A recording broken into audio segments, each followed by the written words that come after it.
சிங்கம் ஒரு சிங்கம் எப்போ எதுலயும் பெக்யூலியர் தான். ஒரு முறை சிங்கம் கர்ஜிச்சதுன்னா அந்த சவுண்ட்ல ஒரு 8 கிலோமீட்டருக்கு சும்மா அதிரும், எல்லா திசைகளும் அதிரும். அப்படிப்பட்ட அந்த சிங்கம் வேட்டைக்கு மட்டும்தான் வெளியில வரும், வேடிக்கை பார்க்கறதுக்கெல்லாம் வெளியில வராது. வேட்டையில கூட உயிரோடு இருக்கிற மிருகங்களை தான் வேட்டையாடும். அதுலயும் பெரும்பாலும் தன்னை விட பெரிய சைஸ் உள்ள மிருகங்களை தான் குறி வச்சு தாக்கும், ஜெயிக்கும். எவ்வளவு பசியில் இருந்தாலும் உயிர் இல்லாததை, கெட்டு போனதை தொட்டு கூட பார்க்காது. அப்படிப்பட்ட அந்த சிங்கம் அவ்வளவு ஈஸியா எதையும் தொடாது, தொட்டா விடாது. காட்டோட 4 பக்கமும் மார்க்கிங் மை டெரிட்டரின்னு தன்னுடைய பவுண்டரியை தானே வகுக்கும். அப்படிதான் அந்த காட்டையே தன்னோட கண்ட்ரோல்ல வச்சிருக்கும். சிங்கத்துக்கு கூட்டத்தோட இருக்கிறதுக்கும் தெரியும், தனியா இருக்கிறதுக்கும் தெரியும். அப்படியே தனியா வரணும்னு நினைச்சாலும் அஞ்சாம அலட்டிக்காம சும்மா கெத்தா தனியா வந்து அத்தனை பேருக்கும் தண்ணி காட்டும். எப்போ எதிலையும் தன்னோட தனித்தன்மையை இழக்கவே இழக்காது. Yes, a lion is always a lion.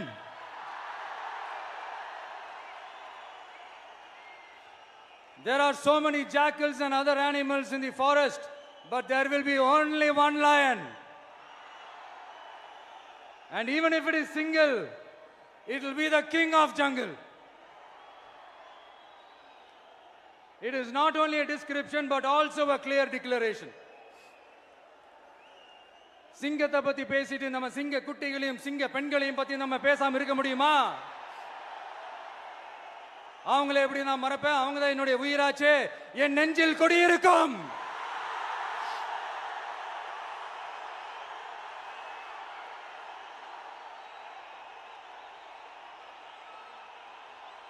என்னுடைய தோழர்களுக்கும் தோழிகளுக்கும்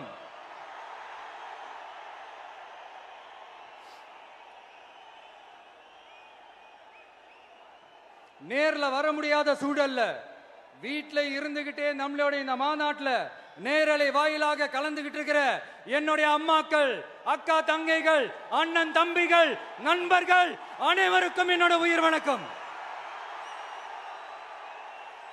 என்னோட உயிர் வணக்கம், என்னோட உயிர் வணக்கம்.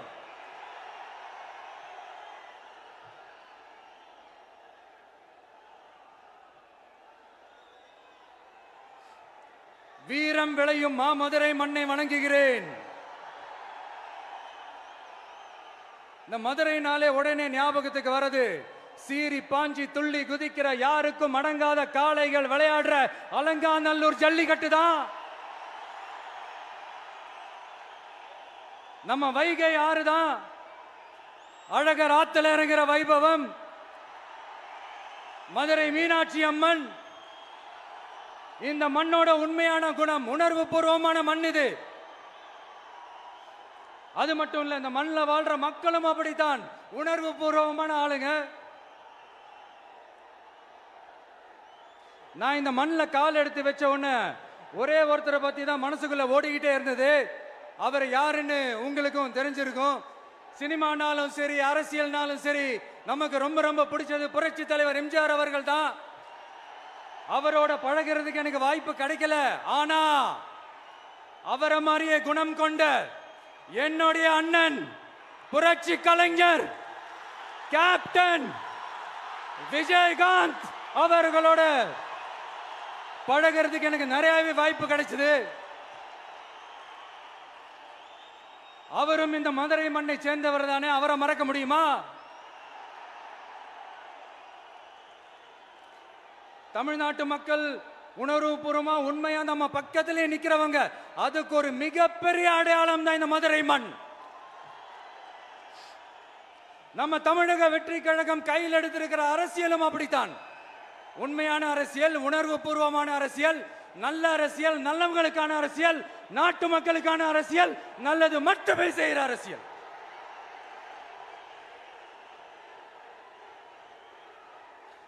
இதோ நம்மளுடைய இந்த இரண்டாவது மாநில மாநாடு வாகை சூடும் வரலாறு திரும்புகிறது. அப்படி இந்த மாநாட்டுக்கு பேர் வச்சிருக்கிறோம். 1967லயும் 1977லயும் நம்ம தமிழக அரசியல் ஒரு மிகப்பெரிய ஆட்சி அதிகார மாற்றங்கள் ஒண்ணு நடந்துச்சு இல்லையா? அதே மாதிரிதான் அடுத்த வருஷம் 2026ல அப்படி ஒரு வரலாறு திரும்ப போகுதுன்னு உறுதியா சொல்றதுக்கான மாநாடு தான் நம்மளோட இந்த இரண்டாவது மாநில மாநாடு. விக்கிரவாண்டி விசாலையில் நம்மளுடைய ஃபர்ஸ்ட் மாநாடு நடத்தணும், வெற்றி கொள்கை திருவிழா. அதுக்கப்புறமே நீங்க பார்த்திருப்பீங்க, தமிழக அரசியல் அந்த தட்ப வெப்பத்தையே மாத்தினுச்சு. நமக்கு எதிராக எத்தனை குரல்கள். ஆனா உங்களுக்கு தான் நம்மளை பத்தி நல்லா தெரியுமே, எந்த குரலையும் காதலையே போட்டுக்காம மக்களோட குரலை மட்டுமே கேட்டுக்கிட்டு நமக்கு எதிராக வர அத்தனை கூக்குரல்களையும் சின்னதா ஒரு சிரிப்போடவே கடந்து வந்திருக்கிறோம். அது இல்லாம நம்ம மாநாட்டில் ஒலிக்கிற இந்த குரல் இந்த ஒற்றை தமிழ் மகனோட குரல் மட்டுமல்ல, ஒட்டுமொத்த தமிழ்நாட்டு மக்களுடைய குரல். தமிழ்நாட்டில் இருக்கிற ஒவ்வொரு வீட்டில இருந்தும் ஒலிக்கிற குரல், ஒட்டுமொத்த உலகெங்கும் வாழும் ஒவ்வொரு தமிழ் வீட்டிலிருந்தும் எழும் குரல். இந்த சினிமா என்கிற மாபெரும் கலை ஆயுதத்தின் வாயிலாக சாதி, மதம், இனம், பாலினம், மொழி கடந்து இந்த நாட்டின் மூளை முடுக்கெங்கும் ரசிகர்களாக இருந்து தோழர்களாக நம்மோடு பயணிக்க துவங்கியுள்ள அனைவரோடும் இணைந்த ஒவ்வொரு மனிதருக்காகவும் ஒலிக்கிற உரிமை குரல். மாநில உரிமைக்காக, பெண் உரிமைக்காக, சமூக நீதிக்காக, சமநீதிக்காக, மதச்சார்பின்மைக்காக உண்மையா ஒலிக்கிற குரல். அதனால் இந்த குரலுக்கு எதிராக இன்னும் இன்னும் எத்தனை எத்தனை குரல்கள் வந்தாலும் ஓங்கி ஒலிக்குமே தவிர ஒரு நாளும் ஓயவே ஓயாது. Yes, it is an unstoppable voice, an unstoppable force.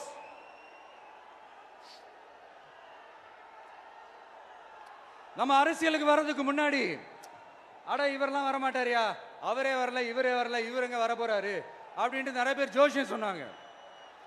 அப்புறம் நம்ம கட்சியினுடைய பேர் அறிவிச்சதுக்கு அப்புறம் பேரு தானே அறிவிச்சிருக்கிறாரு, மக்கள் கிட்ட பேர் வாங்கணும்ல, அதெல்லாம் முடியாதுன்னாங்க. அப்புறம் ரொம்ப முக்கியமா மாநாடுலாம் எவ்வளவு பெரிய விஷயம், அதெல்லாம் இவர் ஒத்தால எப்படி பண்ண முடியும், சும்மா பக்கத்தில் புசியானதை வச்சுக்கிட்டு மாநாடுல எப்படி நடத்தி காட்ட முடியும், அதெல்லாம் அவங்களால முடியாது. அப்புறம் மழை பெஞ்சு எல்லாத்தையும் கெடுத்துரும். ஏன் என் கூட இருக்கிறவங்களே கூட தான் சொன்னாங்க. அதுக்கப்புறம் என்ன நடந்துச்சுன்னு உங்க எல்லாருக்குமே தெரியும். இப்ப புதுசா ஒண்ணு சொல்ல ஆரம்பிச்சிருக்கிறாங்க. அது என்னடானா, ஆட்சியை பிடிக்கிறதெல்லாம் அவ்வளவு ஈஸி இல்லை இல்லையா. இப்ப அதெல்லாம் விட்டாங்க, இப்ப இங்க வந்துட்டாங்க. இவர் நேரா ஷூட்டிங்ல இருந்து வருவாராம், வந்து ஆட்சியை பிடிப்பாராம். அது எப்படி இவராலே முடியும், அவராலே முடியல, இவராலே முடியல, அவருக்கு அத்தனை வருஷம் ஆச்சு, இவராலே எப்படி முடியும்ட்டு ஒரு பக்கம். இன்னொரு பக்கம் கூட்டம்லாம் ஓகே தான், அது எப்படி ஓட்டா மாறும் அப்படின்றது இன்னொரு பக்கம். இப்படி கதை, திரைக்கதை, வசனம், இயக்கம், பாடல்கள்,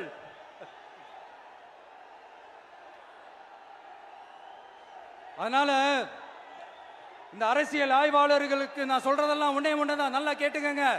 இந்த விஜய் ஏதோ இந்த பல லட்சம் பேர் கூடுற கூட்டத்தில் மட்டுமே இருக்கிறாரு அப்படின்னு மட்டும் தப்பு கணக்கு போட்டாதீங்க. ஏன்னா நம்மளுடைய இந்த கூட்டம் வெறும் ஓட்டா மட்டும் இல்லைங்க, வரப்போற தேர்தலில் மக்கள் விரோத ஆட்சியாளர்களுக்கு நாம வைக்க போற வேட்டா, நம்மளை கோட்டைக்கு அனுப்ப போற ரூட்டா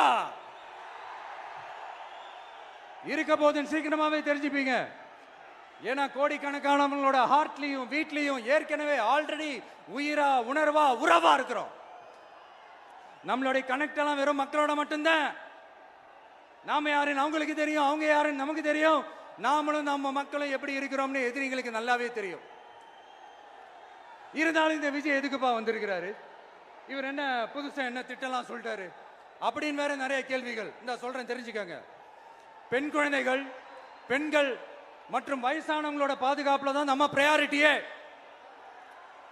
அடுத்து இளைஞர்கள், உழவர்கள், உழைப்பாளர்கள், நெசவாளர்கள், மீனவர்கள், ஆதரவற்ற முதியோர்கள், மாற்றுத்திறனாளிகள், மூன்றாம் பால் இனத்தவர்கள்னு இன்னும் இங்க யாருக்கெல்லாம் கவர்மெண்டோட ஒரு ஸ்பெஷல் அட்டென்ஷன் தேவையோ அவங்க எல்லாருக்குமான ஒரு கவர்மெண்ட் அமைக்கிறது தான் நம்ம இலக்கே.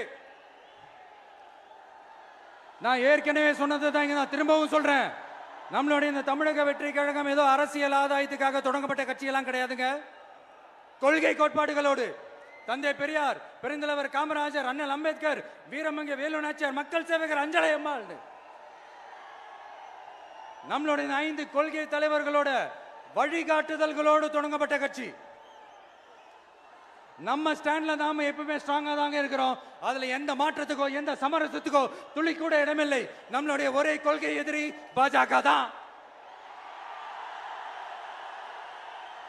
நம்மளுடைய ஒரே அரசியல் எதிரி திமுக தான். எப்படி? நம்மளுடைய ஒரே கொள்கை எதிரி, நம்மளுடைய ஒரே அரசியல் எதிரி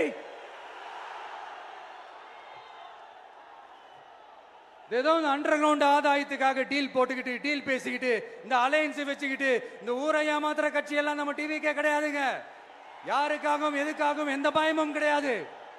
மாபெரும் பெண்கள் சக்தி நம்மளோட இருக்கிறாங்க. மாபெரும் இளைஞர்கள் சக்தி நம்மளோட இருக்கிறாங்க. ஒட்டுமொத்த தமிழ்நாட்டு மக்களுடைய சக்தி நம்மளோட நிக்கிறாங்க. அப்படி இருக்கும்போது இந்தியாவில் இருக்கிற எல்லா ஸ்டேட்லயும் வாழ்ற நம்ம தமிழ் நெஞ்சங்கள் மட்டும் இல்ல, உலகம் பூரா 100க்கும் மேலான நாடுகள்ல வாழ்ற நம்ம தாய் தமிழ் உறவுகள் எல்லாருமே என்ன விஜய் தளபதி விஜய் இல்லனா விஜய் தளபதி இப்படி சொந்தம் கொண்டாடுற கோடிக்கணக்கானவங்களோட அன்பு மாசியும் நம்மளோட இருக்கும்போது, இவங்க எல்லாருமே நம்மளோட நிற்கும் போது எதுக்குங்க இந்த பாசிச பாஜகவோட நேரடி கூட்டணியோ இல்ல மறைமுக கூட்டணியோ உறவு வச்சுக்க? நாம என்ன உலகமாக ஊழல் கட்சி? என்ன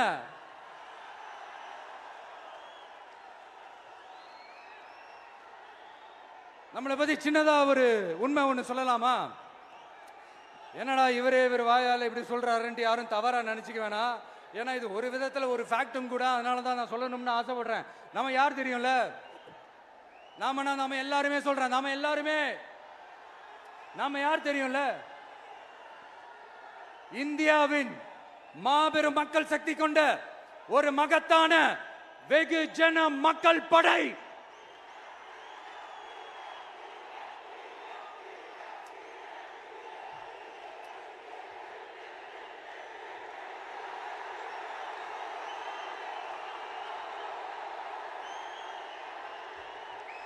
அதனால நம்ம தலைமையில நாம் அமைக்க போற இந்த உண்மையான மக்களாட்சிக்கான அச்சாரமாக மாபெரும் மக்கள் சக்தியை அணி அணியாக நம்மளோட திரண்டு நிக்கிறப்போ இந்த அடிமை கூட்டணியில சேர வேண்டிய அவசியம் நமக்கு இருக்குங்க. நம்மளுடைய இந்த கூட்டணி சுயம் இழந்த கூட்டணியால இருக்காது, சுய மரியாதை கூட்டணியா தான் இருக்கும். இந்த ஒரு பக்கம் RSS கிட்ட அடிபணிஞ்சுக்கிட்டு, இன்னொரு பக்கம் மதச்சார்பற்ற கூட்டணின்னு இந்த மக்களை ஏமாத்துற கூட்டணியால நம்ம கூட்டணி இருக்காது.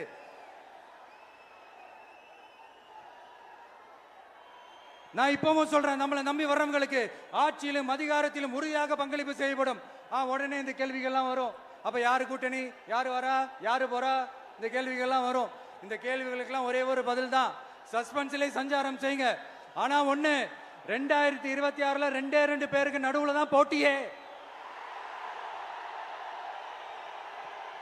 ஒன்னு டிவிகே, இன்னொன்னு டிஎம்கே.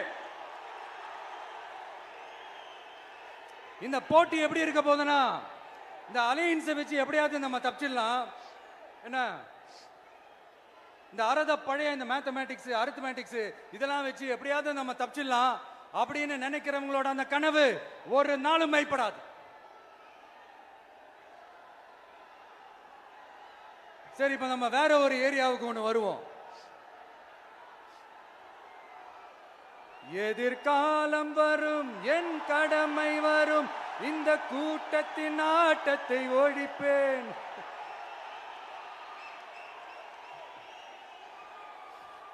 மக்கள் அரசியல் என்ற அந்த சவுக்க கையில் எடுக்கலாமா? யாருக்கு எதிரான தானே கேட்கிறீங்க? வேற யாரு?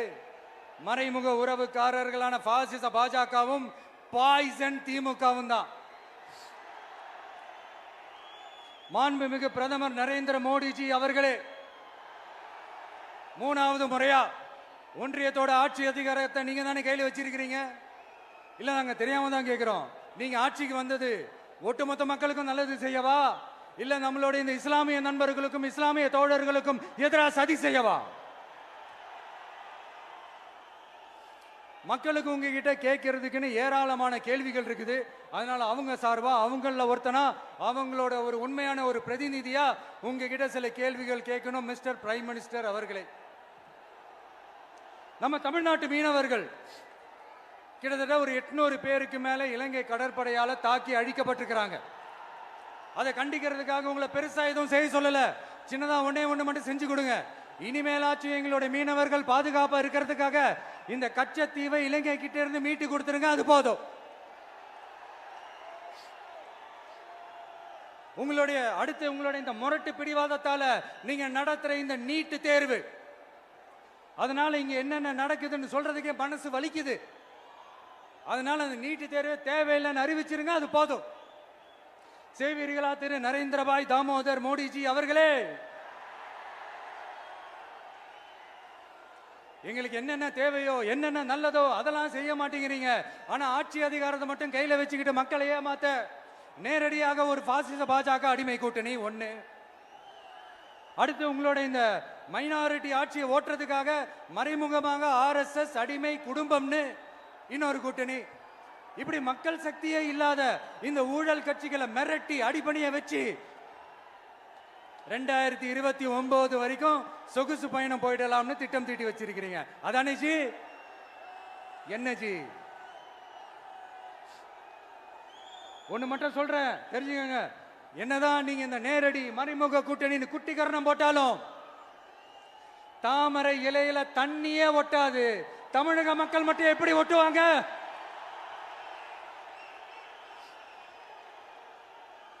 இங்க ஒரு MP சீட்டு கூட தரலன்றதுக்காக தமிழ்நாட்டுக்கும் தமிழ்நாட்டு மக்களுக்கும் எதுவுமே செய்யாம ஓரவஞ்சனை செய்யுது இந்த ஒன்றிய பாஜக அரசு. சங்கம் வச்சு தமிழ் வளர்த்த மண் இந்த மதுரை மண். அதனால இங்க அந்த கீழடியில கிடைச்ச ஆதாரங்களை எல்லாம் மறைச்சிட்டு எங்க நாகரிகத்தையும் எங்க வரலாறையும் அழிக்கிறதுக்காக உள்ளடி வேலை செய்யலாம்னு நினைக்கிறீங்க. தமிழ்நாட்டை தொட்ட என்ன நடக்கும் நீங்க பல உதாரணங்கள் இருக்குது. அதனால இதையெல்லாம் மறைச்சிட்டு எங்க மக்களை ஏமாத்திடலாம்னு மட்டும் நினைக்காதீங்க. மத நல்லிணக்கத்திற்கு பெயர் பெற்ற இந்த மதுரை மண்ணிலிருந்து சொல்றேன், உங்க எண்ணமெல்லாம் ஒரு நாளும் ஈடேறாது.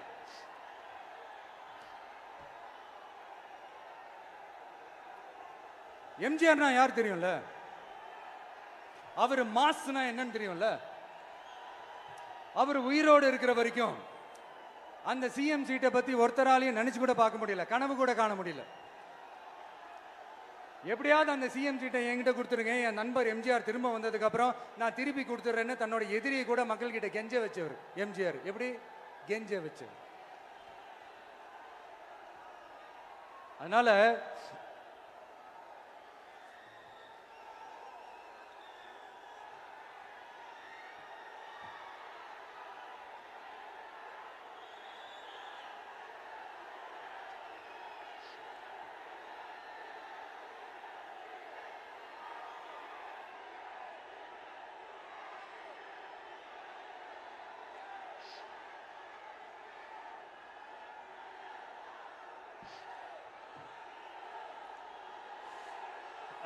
ஆனா இப்போ அவர் ஆரம்பிச்ச அந்த கட்சியை, எம்ஜிஆர் அவர்கள் ஆரம்பிச்ச அந்த கட்சியை கட்டி காக்கிறது யாரு? இன்னைக்கு அந்த கட்சி எப்படி இருக்குது அதை நான் சொல்லிதான் உங்களுக்கு தெரியணுமா என்ன? அப்பாவி தொண்டர்கள் அதை வெளியில சொல்ல முடியாம வேதனையில தவிக்கிறாங்க. 2026 சட்டமன்ற தேர்தலில் யாருக்கு ஓட்டு போடணும், எப்படிப்பட்ட ஆட்சி இங்க அமையணும்னு அந்த அப்பழுக்கற்ற அந்த தொண்டர்களுக்கும் ரொம்ப நல்லாவே தெரியும். அதனால என்ன வேஷம் போட்டுக்கிட்டு பாஜக இங்க தமிழ்நாட்டுக்குள்ள வந்தாலும் அவங்க வித்தை எல்லாம் இங்க வேலைக்கே ஆகாது. இப்படி பொருந்தா கூட்டணியா இந்த பாஜக கூட்டணி இருக்கிறதுனால இப்ப ஆட்சியில இருக்கிற இந்த வெற்றி விளம்பர மாடல் திமுக என்ன செய்யுதுன்னு தெரியும்ல? பாஜகவோட உள்ளுக்குள்ள ஒரு உறவை ஒண்ணு வச்சுக்கிட்டு வெளியில எதிர்க்கிற மாதிரி, அப்படி எதிர்க்கிற மாதிரி ஒரு டிராமா ஒண்ணு பண்ணிக்கிட்டு எதிர்கட்சியா இருந்தா போங்க மோடின்னு பலூன் விடுறது, ஆளுங்கட்சியா இருந்தா வாங்க மோடின்னு கொடை பிடிச்சுக்கிட்டு கும்பிடு போடுறது. இது மட்டுமா? ஒரு ரைடுன்னு ஒன்று வந்துட்டா போதும், இது வரைக்கும் போகவே போகாத ஒரு மீட்டிங், அதை காரணம் காட்டி டெல்லிக்கு போறது, அங்க ஒரு சீக்கிரட் மீட்டிங் நடத்துறது. நல்லா நோட் பண்ணணும் மக்களே, அந்த மீட்டிங் அப்புறம் இந்த இஷ்யூ அப்படியே காணாம போயிருக்குமே. அதேதான். Stalin uncle, what uncle is very wrong uncle.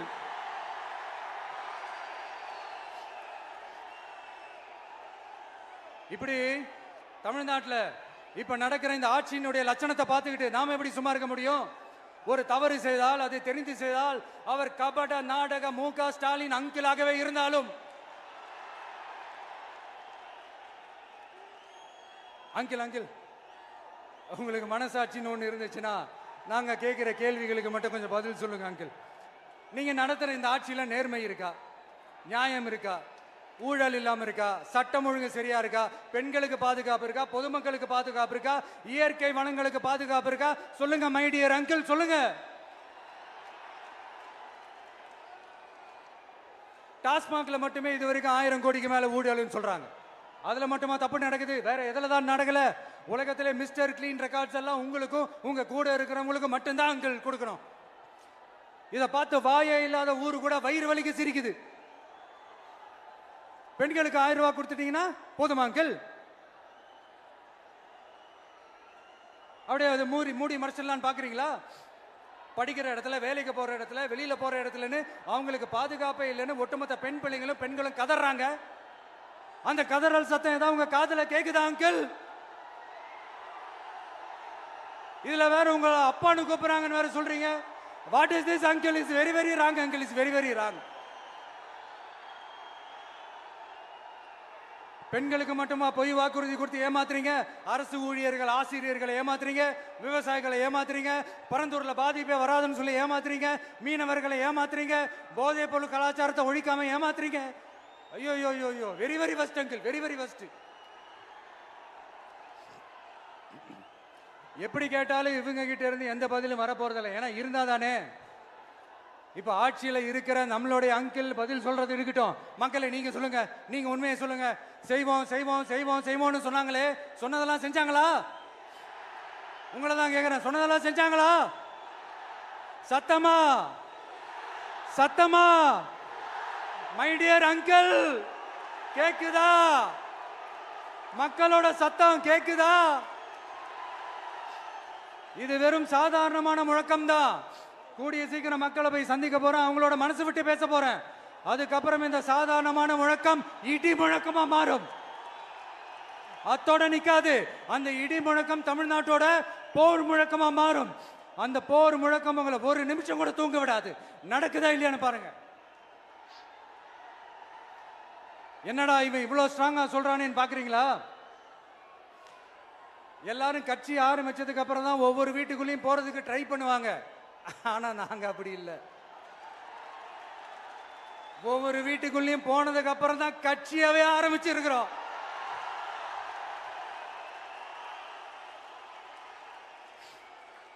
அதனால ஒட்டுமொத்தமா எல்லாருமா சேர்ந்து இந்த திமுக ஆட்சிய, கபட நாடக திமுக ஆட்சிய 2026 தேர்தலில் வீட்டுக்கு அனுப்புறோம். வீட்டுக்கு அனுப்புறோம். என்ன நண்பா, சரிதானே? என்ன நண்பி, செய்வீர்கள் தானே? இப்போ உங்களுக்கு சின்னதா ஒரு சர்ப்ரைஸ். நம்ம கட்சியினுடைய வேட்பாளர் பட்டியலை இப்ப நான் அறிவிக்க போறேன். மதுரை கிழக்கு வேட்பாளர் விஜய். இன்னும் முடிக்கல. ஒரு நிமிஷம், இன்னும் முடிக்கல. மதுரை மேற்கு வேட்பாளர் விஜய். மதுரை மத்தி வேட்பாளர் விஜய். மதுரை தெற்கு வேட்பாளர் விஜய். மதுரை வடக்கு வேட்பாளர் விஜய். மேலூர் விஜய். சோழவந்தான் விஜய். திருப்பரங்குன்றம் விஜய். திருமங்கலம் விஜய். உசிலம்பட்டி விஜய்.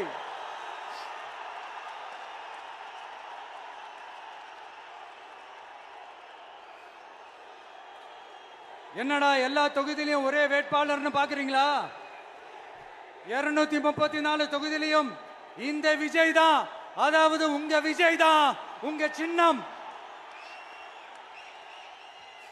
இன்னும் சிம்பிளா சொல்லணும்னா உங்க வீட்டில் இருக்கிற ஒருத்தர் தான் வேட்பாளரா நிக்க போறாங்க.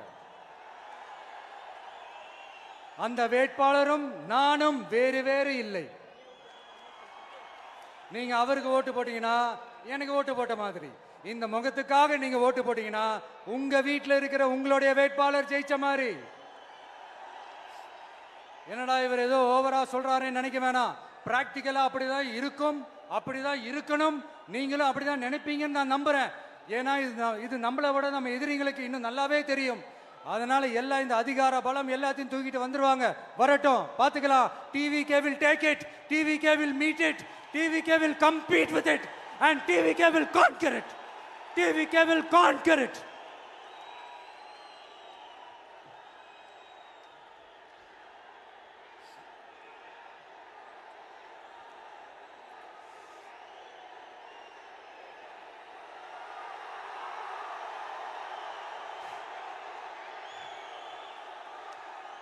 இந்த நேரத்தில் நம்ம மனசுல இருக்கிறத மக்கள் கிட்ட சொல்லி ஆகணும். தூத்துக்குடி ஸ்னோலினோட அம்மா என்ன அவங்களோட தம்பி, இன்னும் அவங்க பொண்ணுக்கு நான் தாய் மாமன்னு சொன்னாங்க. அந்த அக்காவோட குழந்தைங்க மட்டும் இல்லைங்க, என்ன அண்ணனா தம்பியா நினைக்கிற தமிழ்நாட்டில் இருக்கிற என்னோட எல்லா சகோதரிகளின் குழந்தைகளுக்கும் நான் இன்னைக்கு மட்டும் இல்ல, என்னைக்குமே ஒரு தாய் மாமனா தான் இருப்பேன். நீங்க எல்லாரும் என்னுடைய ரத்த உறவு, கூட பிறந்த பொறுப்பு. என் வீட்டு ரேஷன் கார்டுல வேணா உங்க பேர் இல்லாம இருக்கலாம், உங்க வீட்டு ரேஷன் கார்டுல வேணா என் பேர் இல்லாம இருக்கலாம். ஆனா நாம் எல்லாரும் ஒண்ணுதான், உறவு தான். நமக்கு இடையே எந்த அரசியலும் உள்ள நுழையவே முடியாது. என்கிட்ட இருந்து உங்களையும் உங்ககிட்ட இருந்து என்னையும் எந்த சக்தியாலும் பிரிக்கவே முடியாது. அப்புறம் நான் ஒன்னும் இந்த மார்க்கெட் போனதுக்கு அப்புறம், ரிட்டையர் ஆனதுக்கு அப்புறம் அடைக்கலம் தேடி அரசியலுக்கு வரல, படைக்கலனோட வந்திருக்கிறோம். பவர்ஃபுல் போர்ஸோட, மாபெரும் படை வரிசையோட, எல்லாத்துக்கும் தயாராகி தான் வந்திருக்கிறோம். இவ்வளவு தயாரா நாம அரசியலுக்கு வர்றதுக்கு ரொம்ப ரொம்ப முக்கிய காரணம் ஒண்ணு இருக்கு. அது என்ன தெரியுமா? நன்றி கடன், நன்றி கடன், நன்றி கடன். கிட்டத்தட்ட ஒரு 30 வருஷமா, 30 வருஷத்துக்கு மேல நீங்க தான், நம்ம மக்கள் தான் என் கூட நிக்கிறீங்க, எனக்காக நிக்கிறீங்க, என்னை தாங்கி பிடிக்கிறீங்க, மனசுல ஏந்தி பிடிக்கிறீங்க, தாய் அன்போட மடியில ஏந்திக்கிறீங்க. உண்மையை சொல்லணும்னா வேற யாரை விடவும் எனக்கு இந்த அன்பையும் ஆதரவையும் கொடுத்துருக்கிறீங்க. என் மேல உயிரையே வச்சிருக்கிறீங்க. என்ன உங்க வீட்டுல ஒருத்தனாவே ஆக்கிட்டீங்க. நீங்க எனக்கு கடவுள் கொடுத்த வரம்.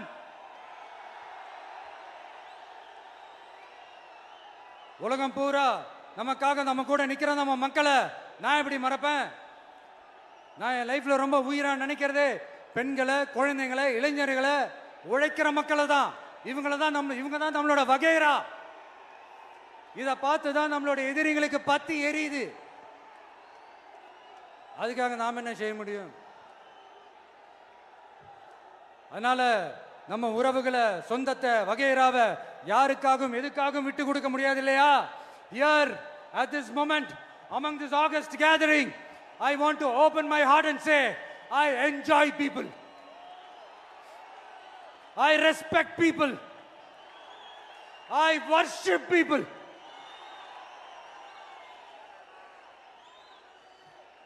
சரிப்பா, இவ்வளவு செஞ்ச நம்ம மக்களுக்கு நன்றி கடனா உன்னால முழுமையா செலுத்த முடியுமான்னு கேட்டா சத்தியமா சொல்றேன், என்னால முடியாதுதான். இன்னும் எத்தனை ஜென்மம் எடுத்தாலும் அந்த நன்றி கடனை என்னால தீர்க்கவே முடியாது. அப்புறம் என்ன மானாவுக்கடா நீ வந்திருக்க தானே கேக்குறீங்க? மைண்ட் வாய்ஸ் கேட்ட மாதிரி இருந்தது. வாழ்நாள் முழுக்க நம்ம மக்களுக்காக ஆதரவா துணையா நிக்கிறத தவிர, அவங்களுக்காக உழைக்கிறத தவிர எனக்கு வேற எந்த எண்ணமும் இல்லை. எனக்கு இப்ப வேற வேலையும் இல்லை. இனிமே எனக்கு இதுதான் என் வேலையே, என் கடன் இனி என் மக்களுக்கு பணி செய்து கிடப்பதே. இப்படியா ஹார்ட் டு ஹார்ட் யதார்த்தமா பேசிய பழகிட்டோம். இதுக்கு மேலேயும் எனக்கும் மக்களுக்கும் இடையே இருக்கிற அந்த உறவை பத்தி நான் பேச ஆரம்பிச்சேன்னா ஒரு மாதிரி எமோஷனல் ஆகிடுவேன். அப்புறம் அதை கண்ட்ரோல் பண்றது ரொம்ப கஷ்டம். அதனால என்ன மனசார நேசிக்கிற நம்ம மக்களுக்கு ஒன்னே ஒன்று சொல்றேன். இந்த விஜய் உங்க விஜய், உங்களுக்கான விஜய், உங்களுக்காக மட்டுமே இருக்கிற விஜய். உங்க கூட நிக்க, உங்களுக்காக நிக்க, உண்மையா நிக்க, உணர்வோட நிக்க, உறுதியா நிக்க, உங்க கூட பேச, உங்களுக்காக பேச, உண்மையா பேச, உணர்வோட பேச, உறுதியா பேச, உங்களுக்காக சேவை செய்ய உங்க விஜய் நான் வர.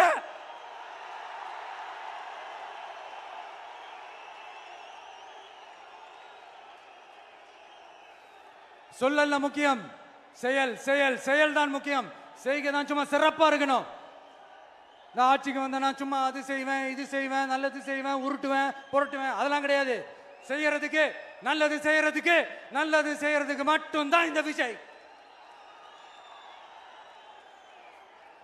அப்புறம் ஒரு அரசியல் தலைவன் அவன் சினிமாக்காரனா, நல்லவனா, கெட்டவனா, இதெல்லாம் தாண்டி அவன் உண்மையானவனா, அதுதான் ரொம்ப ரொம்ப முக்கியம். இது சம்பந்தமா ஒரு குட்டி கதை ஒன்று சொல்றேன். ஒரு நாட்டில் ஒரு ராஜா தனக்கு பக்கபலமா இருக்கிறதுக்காக, கூட துணையா இருக்கிறதுக்காக ஒரு தளபதியை தேடுறாரு. சரியான தகுதிகளோட ஒரு 10 பேர் செலக்ட் ஆகுறாங்க. ஆனால் அதில் ஒருத்தர் மட்டும் தான் செலக்ட் பண்ணணும். அதனால அந்த ராஜா என்ன பண்றாருன்னா ஒரு டெஸ்ட் வைக்கிறாரு. அந்த 10 பேர் கையிலையும் விதை நெல்லை கொடுத்து இதை நல்லா வளர்த்து கொண்டு வாங்க, ஒரு 3 மாசம் கழிச்சு வாங்கன்னு சொல்லி அனுப்பி வச்சிடுறாரு. 3 மாசம் கழிச்சு வரும்போது அதில் ஒருத்தர் ஆளு உயரத்துக்கு வளர்த்துருந்தாரு, ஒருத்தர் தோல் உயரத்துக்கு வளர்த்துருந்தாரு. அதில் ஒரு 9 பேரும் நல்லா வளர்த்து கொண்டு வந்திருந்தாங்க. ஒருத்தர் மட்டும் வெறும் தொட்டியோடவே வந்தார். என்னன்னு கேட்டதுக்கு, நானும் தண்ணி ஊற்றி ஊற்றி பார்க்குறேன், உரம் வச்சு வச்சு பார்க்குறேன், வளரவே மாட்டேங்குது ராஜா, என்ன பண்ணுறதுன்னு தெரியலன்னு சொன்னதுக்கு ராஜா அவரை கட்டி அணைச்சிக்கிட்டு, இனிமே நீதான் என்னுடைய தளபதி, எல்லா அதிகாரமும் உனக்கு தான் சொன்னார். ஏன்னா அந்த 10 பேர் கையிலையும் ராஜா கொடுத்தது அவித்த விதை நெல், அது முளைக்கவே முளைக்காது. அந்த 9 திருட்டு பயலும் என்ன பண்ணியிருக்காங்கன்னா வேற விதை நெல்ல வாங்கி அதை வளர்த்துட்டு ராஜாவையும் மக்களையும் ஏமாத்திருக்கிறாங்க. ஆனா இவர் மட்டும் உண்மையை போட்டு உடைச்சிட்டார். அதனால ஒரு நாட்டுக்கு திறமை எந்த அளவுக்கு முக்கியமோ அந்த அளவுக்கு உண்மையும் நேர்மையும் முக்கியம். இப்போ நீங்க எல்லாரும் தான் அந்த ராஜா. நீங்க தேர்ந்தெடுக்க போற அந்த தளபதி